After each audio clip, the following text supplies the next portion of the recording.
আমাদের ছেলে পুরোপুরি সুস্থ হয়ে গেছে, আজই বৌমাকে নিয়ে বাড়িতে আসছে।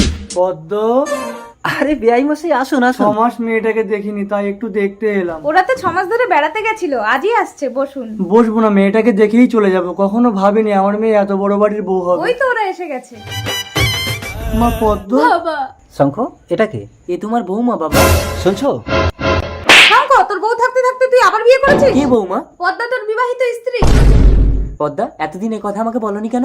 তোমার মানসিক ভারসাম্য ফিরিয়ে আনার জন্য আমি কখনোই তোমার মনের বিরুদ্ধে আচরণ করিনি শঙ্খ। বাবা চলো, আমি তোমার ভাঙা ঘরে গিয়েই থাকবো। চল মা, আমি কষ্ট পাবো বলে তুই নিজের বুকে এত কষ্ট চেপে রেখেছিস? সরে যাও, আমি কেন কিছুই মনে করতে পারছি না। আমি একটা পাগল ছেলের সাথে ঘর করব না।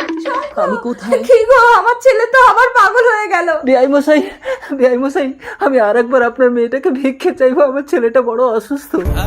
পদ্ম, বাবা আমার স্বামী অসুস্থ।